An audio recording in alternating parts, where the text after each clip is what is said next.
Hi everyone, welcome to my YouTube channel. और इस video में हम डिस्कस करेंगे जीन पियाजे जी से रिलेटेड हर एक इम्पॉर्टेंट फैक्ट के बारे में, क्योंकि सीटेट जैसे एग्जाम में इस टॉपिक से काफ़ी क्वेश्चन पुटअप किए जाते हैं। तो आप लोग से यही कहूँगी कि वीडियो को फुल वॉच कीजिएगा एंड वीडियो काफ़ी इंपॉर्टेंट एंड इंटरेस्टिंग होने वाली है।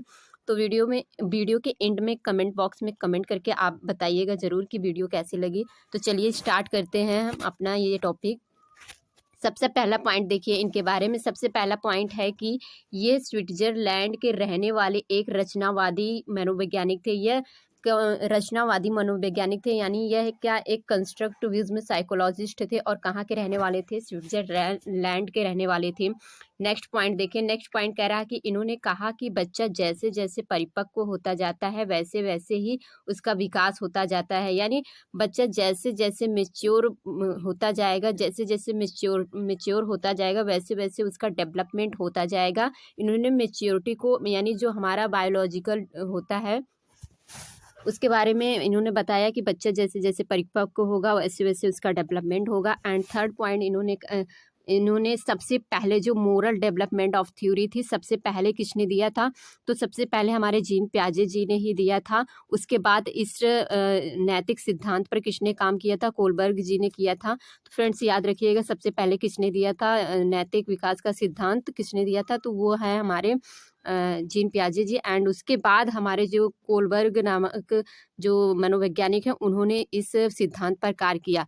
तो चलिए और इनसे इंटरेस्टिंग बातें जानते हैं।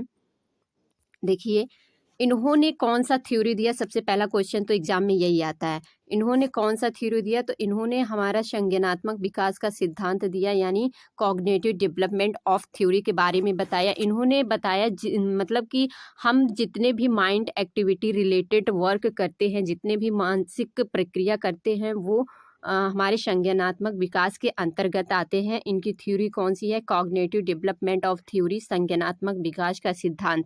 एंड सेकेंड पॉइंट इन्होंने कहा कि मेंटल प्रोसेस के बारे में। इन्होंने बताया कि हम अपने माइंड रिलेटेड जितने भी एक्टिविटी करते हैं वो हमारे मानसिक प्रक्रिया के अंतर्गत आते हैं।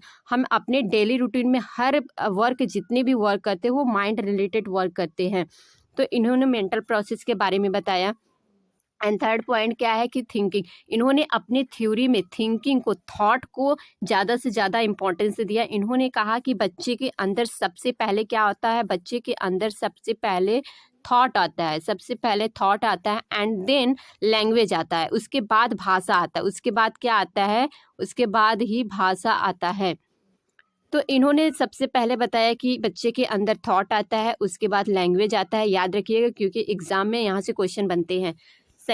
थर्ड पॉइंट देखिए, फोर्थ पॉइंट देखिए। इन्होंने कहा कि बच्चा जो होता है वो एक्टिव लर्नर होता है, सक्रिय अधिगमकर्ता होता है। तो यानी देखिए अगर कोई भी हो, जब तक आप किसी चीज़ में इंटरेस्ट नहीं लेंगे, एक्टिव नहीं रहेंगे, तब तक आप उस चीज़ को सीख नहीं सकते हैं, उस चीज़ का अधिगम नहीं कर सकते हैं, उस चीज़ का अधिगम नहीं कर सकते हैं। इन्होंने यही कहा कि बच्चा एक एक्टिव लर्नर के रूप में होता है, वह सक्रिय होकर चीज़ों को सीखता है। अगला पॉइंट देखिए। अगला पॉइंट इन्होंने बताया कि बच्चा एक प्रॉब्लम सॉल्वर होता है। अगर उसके सामने कोई भी प्रॉब्लम आती है तो वो क्या करता है? उस समस्या का समाधान करता है अपने प्रीवियस नॉलेज के थ्रू, अपने पूर्व अनुभव के सहायता से वो समस्या का समाधान करता है। देखिए अगला पॉइंट, अगर आपसे पूछे कि बौद्धिक विकास का सिद्धांत किसने दिया है, तो अगर आपसे पूछे कि बौद्धिक विकास का सिद्धांत किसने दिया है, यानी इंटेलेक्चुअल डेवलपमेंट ऑफ थ्योरी, तो किसने दिया है? जीन पियाजे जी ने ही दिया है। या तो संज्ञानात्मक विकास का सिद्धांत पूछिए या बौद्धिक विकास का सिद्धांत पूछिए, दोनों कौन से हैं? जीन पियाजे जी ने ही दिया है। एंड नेक्स्ट पॉइंट देखिए, इन्होंने फ्लेक्सिबिलिटी के बारे में बताया। फ्लेक्सिबिलिटी का मतलब क्या है? तो चलिए इसको हम बताते हैं। फ्लेक्सिबिलिटी का मतलब यही होगा कि जैसे देखिए, जैसे हम बच्चे के लिए जो भी कैरिकुलम बनाते हैं,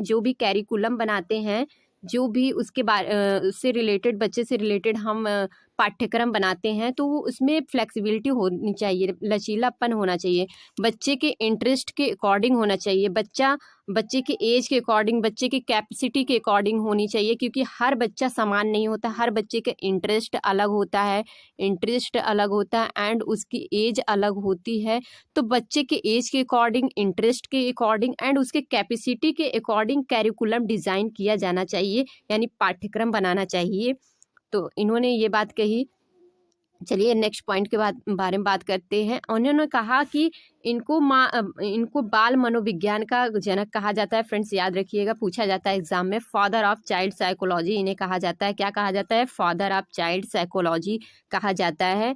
नेक्स्ट पॉइंट देखिए, जीन पियाजे जी ने विचार को महत्वपूर्ण माना है। मैंने जैसे बताया कि इन्होंने अपने थ्योरी में थिंकिंग यानी थॉट को इम्पोर्टेंस दी है, थिंकिंग को इम्पोर्टेंस दी है।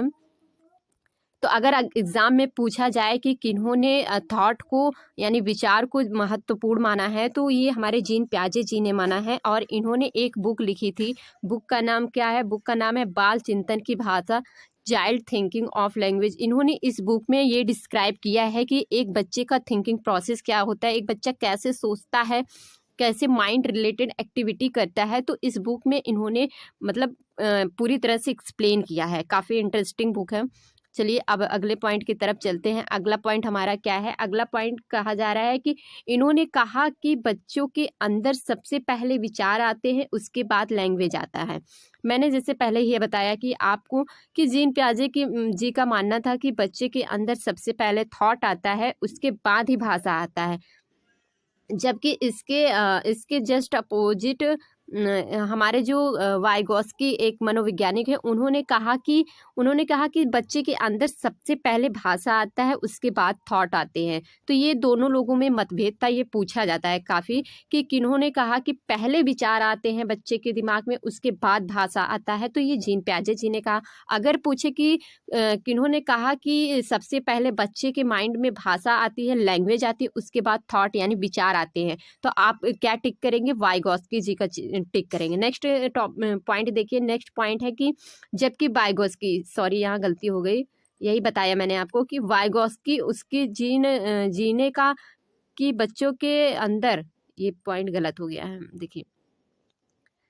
जबकि वाइगोस्की जी ने कहा कि बच्चों के अंदर सबसे पहले भाषा आता है। सबसे पहले क्या आता है फ्रेंड्स?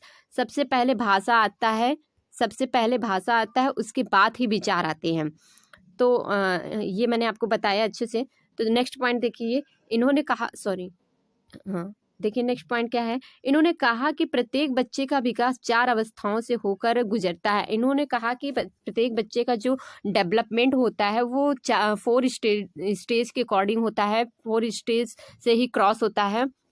तो इन्होंने अपने थ्योरी में बच्चे के विकास के बारे में 4 अवस्थाएं बताई हैं। उस अवस्था के बारे में हम नेक्स्ट वीडियो में डिस्कस करेंगे फ्रेंड्स, तो उस वीडियो का वेट कीजिएगा। तो इन्होंने जो 4 अवस्थाएं बताई कि उनका विकास इन्हीं 4 अवस्थाओं के अकॉर्डिंग होता है। तो इन्होंने कहा कि विकास अनिरंतर होता है। क्या होता है? अनिरंतर होता है, जबकि विकास का जो सिद्धांत कहता है कि विकास कंटिन्यू होता है, लेकिन इन्होंने विकास को क्या बताया? अनिरंतर बताया, डिसकंटिन्यूअस बताया, उन 4 अवस्थाओं के अकॉर्डिंग। तो अगले वीडियो में हम डिस्कस करेंगे इनके 4 स्टेजेस के बारे में, एंड नेक्स्ट वीडियो का आप वेट कीजिए।